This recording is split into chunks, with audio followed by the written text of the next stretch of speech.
Welcome back to Music Theory Logic. Andrew here, and today I wanted to offer my own opinion on the age-old debate about whether or not a great recording of a bad song is better to listen to than a great song with a terrible or bad recording. And I am in the camp that I would much rather listen to a great song with a bad recording or a bad mix than a song that I don't think is very good that has mixed amazingly and is um, not a single vocal is out of time or pitch because of certain abilities to edit music. And I, first of all, would like to say that this, like, also with what kind of music you like or who you think is the greatest band or who you think the greatest artist is or who you'd most like to see perform, that's a very personal thing. And I firmly believe that if we were to get 100 hardcore music fans, people that go to shows, listen to music all the time, buy merchandise, stuff like that, in a room, and we had them try to agree on what is a good song or what's a good artist or who's the best band of all time or who's the best rapper of all time, like everyone would have subtly different opinions on that. And that's kind of not kind of, but a absolutely beautiful thing about art and music in general.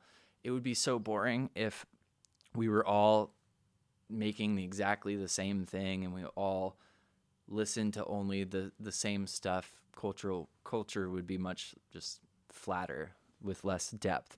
So I think it's a great thing that different people are going to have different opinions on this. And perhaps you think a great recording of a bad song or a song that isn't as interesting is a lot better to listen to than a song that's really interesting and well written with a bad recording. Now, I think it's kind of like a nice thing to remember as aspiring musicians out there that a lot of people will agree with me. I would much rather hear a really interesting song with great lyrics and that is performed well and is interesting, that is a demo, that isn't mixed as well as I know it could be, than to hear something that feels like phoned in terms of the writing, but is sonically super interesting and exciting. And that's kind of been my own sort of battle with like popular music. A lot of songs that hit the charts that I've done breakdowns on and I've covered, I really enjoy. Like one song that is like super produced that I think is also like a really cool song is Stay, Justin Bieber and Kid Laroi. I think it was in the Phrygian mode. I did cover it a little bit on the channel, but it's not just it like being in some weird mode or something like that. It's just a interesting song. There's something about it that feels fresh, that doesn't feel like it's the same thing I've heard before. And the recording is great. So I'm not saying I dislike, like everything that's popular. I just think that there's a lot of music out there that is produced incredibly well, is in tune in time, is on point in terms of the sound selection and all of that, that just sounds like something you've either heard before or something that just doesn't have like any character to it. So let me know in the comments which camp you are in. There's no hard feelings if you're in the other camp. I think a lot of my peers that do things like mixing or producing of music will sometimes really appreciate the bad songs with great production because that's what they do, the production. But I think, ironically, a lot of those people, when they're like listening to music, they're on a road trip and they're just trying to vibe out to music, they're not really listening to the biggest, most popular songs of the last 10 years. But yeah, let me know. On a side note, the reason I got on this thought, one, I've thought about it for a long time, but two, I got a really cool Christmas gift from one of my bands, Counterpoint Culture, RIP, quite like a decade at this point. But our manager at the time, who was a good family friend, and I've stayed in touch with, got me this Revolver box set. And it came with 5 CDs. And the 2 that I'm going to mention today are the original mono mixes. So the songs that came out when Revolver, the album this is, those recordings that came out. And then the new stereo mixes. So sometimes you'll see like the new masters remixed, not like a remix like I put out for my track where people did fully different versions. They just mean like a new mix. And so Without a doubt, the original mono mix sounds smaller than the new stereo mix. One reason for that is that the original mono mix, what that means is that there's only one channel. There's not a right and a left. Stereo is basically like dual mono or two mono signals where one represents the right stereo field and one represents the left stereo field. And then if we got into surround sound and Dolby Atmos, we would have, I think, 5 speakers, one that represents our front right, front left, front back, and then straight behind us, I believe, although I'm not qualified and don't really know anything about mixing in Dolby Atmos. I've always thought that if I have a song that gets to that level, I would much rather have somebody who's a lot better at doing that for me than I would be at doing that myself. And my studio is not tuned perfectly for the 2 speakers I use, let alone having Dolby Atmos.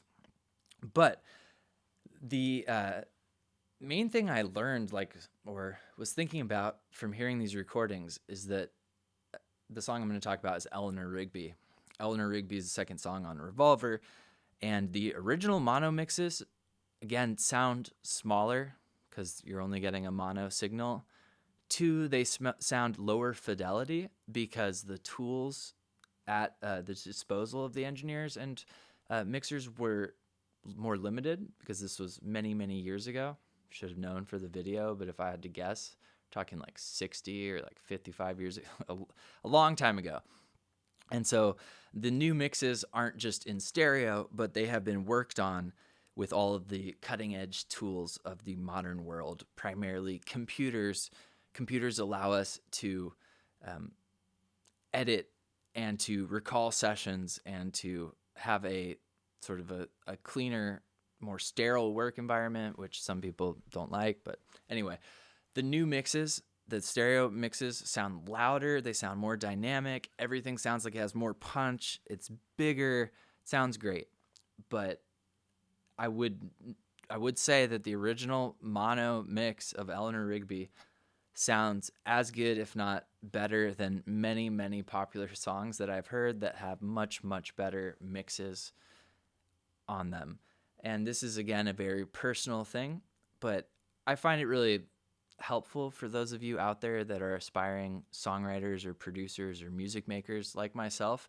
I think we get caught up a lot of times in how polished our mixes are, or how the master hits, how the vocal sounds in terms of the effects and the tune and the performance and all that. But I think we should all remember that when we're making music and we're producing songs, that the ultimate, where the real gold is of that, is the song itself. It's the chord progression, it's the melody, it's the lyrics. If those things are really, really interesting and really well delivered and there's character, I believe those will always outperform, or will always be something I'll prefer to listen to over something that's produced really well. So when I'm making music, I'm more focused on the song and the actual sound of things, as opposed to the mix and the master. There are many examples of songs. One I've used throughout the years is Lucid Dreams from the late great Juice WRLD. Huge Juice WRLD fan, and I really think that his music sort of ushered in this new punk rock, hip hop realm. And there were other artists doing that too, like Lil Peep and Machine Gun Kelly, certainly taken that and ran with that. But the original, you can find the original mixes of Lucid Dreams, the ones that Juice WRLD uploaded with very little resources at the time. And that song did really, really well on its own. I discovered that song before Juice WRLD blew up next level and had that song remixed and mastered on a much more professional level. And there was something unique about that song, and I think it's that unique stuff that made it as famous as it ultimately did, more so than the final mix. Just like Juice WRLD or other artists that are just like this, you can put out a song that doesn't have the best mix. It's practically a demo, right? But it's a great song, and that great song will connect with people.